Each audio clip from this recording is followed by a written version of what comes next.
संविधान का प्रीएम्बल क्या कहता है? भारत के संविधान का प्रीएम्बल यानी प्रस्तावना हमारे संविधान की मुख्य फिलोसॉफी और वैल्यूज को दर्शाता है। इसमें लिखी बातें ये बताती हैं कि हमारा कॉन्स्टिट्यूशन किन बातों को लेकर चलता है और इसका लक्ष्य क्या है। प्रस्तावना में लिखी बातों को ही संविधान में आगे हमारे अधिकारों के रूप में बदला गया है। इस तरह आप ये कह सकते हैं कि हमारे संविधान की प्रस्तावना ही उसकी पूरी आत्मा है। भारत के संविधान की प्रस्तावना देश को एक संप्रभुता, सोशलिस्ट, सेक्युलर, डेमोक्रेटिक और रिपब्लिकन ट्री बनाती है। साथ ही ये जस्टिस, लिबर्टी यानी आजादी, समानता, भाईचारे और देश की एकता और अखंडता की बात करती है। अब हम इस बात पर चर्चा करेंगे कि इन सब बातों का क्या मतलब होता है और इन्हें हमारे संविधान की प्रस्तावना में क्यों जगह दी गई है। किसी देश की संप्रभुता यानी सॉवरेनिटी का ये मतलब होता है कि उस देश के पास अपने बारे में फैसला लेने के सारे अधिकार होते हैं।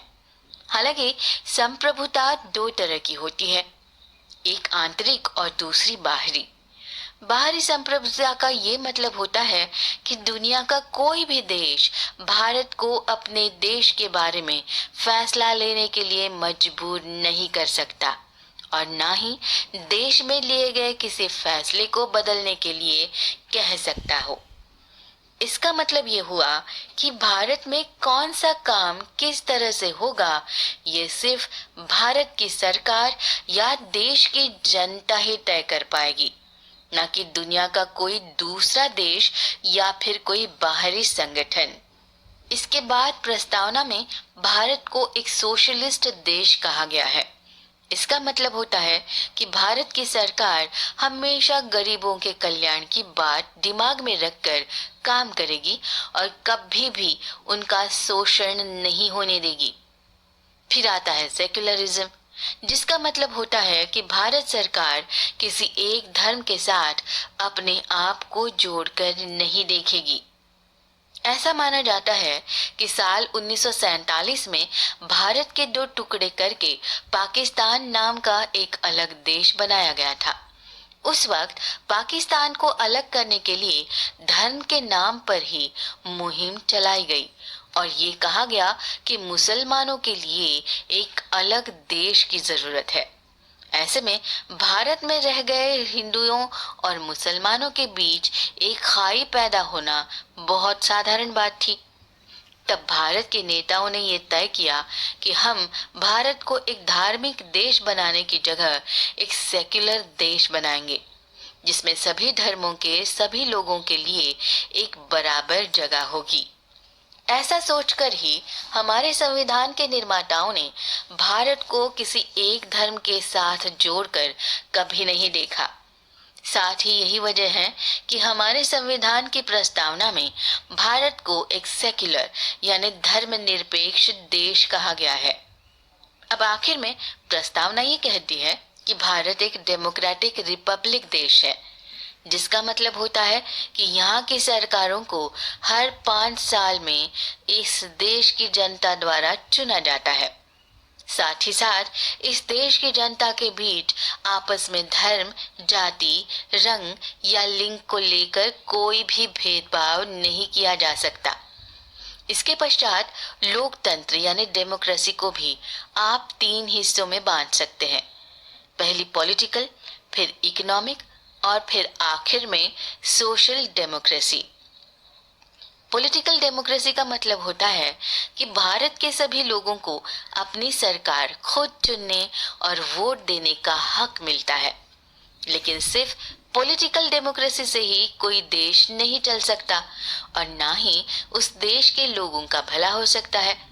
इसलिए हमें सोशल और इकोनॉमिक डेमोक्रेसी की भी जरूरत पड़ती है, जिसके अनुसार इस देश के हर एक आदमी को अपनी आर्थिक स्थिति अच्छी करने और अपनी सामाजिक हैसियत को बनाए रखने की आजादी मिलती है।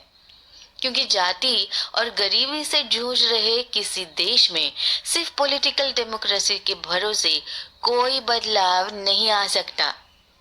अब ऐसे में ये जरूरी होता है कि सोशल डेमोक्रेसी के लिए समाज में मौजूद भेदभाव को कम किया जाए और अमीरी और गरीबी के अंतर को कम करके इकोनॉमिक डेमोक्रेसी की भी स्थापना की जाए।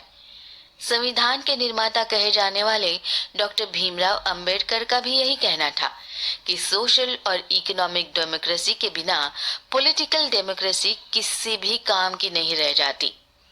इनके बाद फिर इसी से जुड़ा जस्टिस का सिद्धांत भी हमारे संविधान की प्रस्तावना में शामिल कर लिया गया था। जस्टिस का मतलब होता है कि इस देश में अलग अलग लोगों की अलग अलग हित यानी मतलब की बात हो सकती है, लेकिन उस सभी को एक साथ लेकर चलना जरूरी होता है। जस्टिस को भी आप पॉलिटिकल, इकोनॉमिक और सोशल जैसे ही 3 हिस्सों में बांट सकते हैं। पॉलिटिकल जस्टिस का मतलब होता है कि राजनीति से जुड़े मामलों में सभी नागरिकों को एक समान हक दिया जाए। हालांकि डेमोक्रेसी की ही तरह यहाँ भी सिर्फ इसी से काम नहीं चल सकता, इसलिए देश के नागरिकों को सामाजिक और आर्थिक न्याय देने की भी कोशिश करनी होगी। सामाजिक और आर्थिक न्याय यानी जस्टिस को बनाए रखने के लिए फिर ये जरूरी होता है कि समाज में मौजूद ऊंच नीच को कम कर दिया जाए और अमीरी गरीबी के बढ़ते अंतर को भी खत्म करने की कोशिश हो। इसके बाद प्रस्तावना में स्वतंत्रता, समानता और भाईचारे की बात भी कही गई है। हालांकि ये सिद्धांत हमारे संविधान में फ्रांस की क्रांति से लिए गए हैं। इनका मतलब होता है कि इस देश में हर एक व्यक्ति को बोलने की, सोचने की और किसी भी धर्म को मानने की आजादी मिलती है। हर नागरिक की इस आजादी की रक्षा के लिए हमारे संविधान ने कुछ फंडामेंटल राइट्स का भी प्रावधान किया है। ये कुछ ऐसे अधिकार होते हैं जो हमें भारत का नागरिक होने के नाते मिलते हैं। साथ ही साथ संविधान में ये भी व्यवस्था की गई है कि इस देश में किसी भी नागरिक के साथ जाति, धर्म, रंग या उसके जन्म के स्थान को लेकर कोई भी भेदभाव नहीं किया जाएगा। इस देश का हर नागरिक दूसरे नागरिक के बराबर होगा, फिर चाहे वो किसी भी धर्म या जाति पे पैदा क्यों न हुआ हो या फिर चाहे कितना ही अमीर क्यों न हो। यहाँ तक कि असली समानता की स्थापना के लिए हमारे देश में पिछड़े तबकों के लोगों के लिए रिजर्वेशंस यानी आरक्षण की व्यवस्था भी की गई है। लेकिन न्याय, स्वतंत्रता और समानता जैसे ये बड़े बड़े आदर्श किसी काम के नहीं रह जाते अगर भारत के लोगों के बीच आपसी भाईचारा ही खत्म हो जाए। यहाँ पर सबसे जरूरी चीज ये है कि भारत के लोग हमेशा सभी भारतीयों को एक ही माँ की संतान की तरह समझें और आपस में भाईचारे से घुल मिल कर रहें। शायद यही वजह है कि हमारे संविधान ने हमें अलग अलग राज्यों में पैदा होने के बावजूद भी सिर्फ भारतीय नागरिक ही माना है और कुछ नहीं।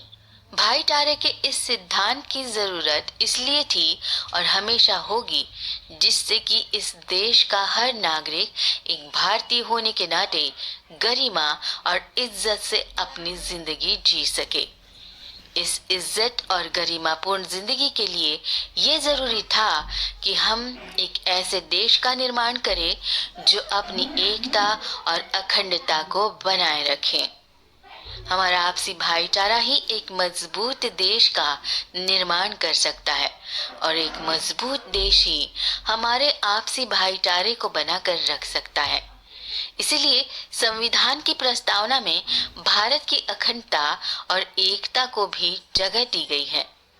भारत के अलग अलग राज्य और देश के अलग अलग हिस्सों में संस्कृति, धर्म, रहन सहन और खान पान को लेकर तरह तरह के फर्क पाए जाते हैं। ऐसे में इन सभी लोगों को एक सामूहिक भारतीय पहचान देना अपने आप में बहुत मुश्किल काम दिखाई देता है।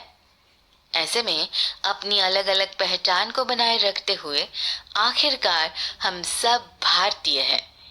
ये बात हर एक के दिल में बैठ जाए, इसलिए प्रस्तावना में भारत की एकता और अखंडता की बात बहुत सही तरीके से की गई है। इस तरह हम ये कह सकते हैं कि हमारे संविधान की प्रस्तावना इस पूरे संविधान की फिलोसॉफी, उसकी आत्मा और संविधान का एक सार है। यहाँ तक कि बाकी का पूरा संविधान भी इस एक प्रस्तावना का ही विस्तार है और इसी का एक अलग रूप भी है। यही वजह है कि भारत के सुप्रीम कोर्ट ने भी ये कहा था कि संविधान की प्रस्तावना संविधान का एक ऐसा हिस्सा है जिसे कोई भी सरकार किसी भी कानून का इस्तेमाल करके खत्म नहीं कर सकती है।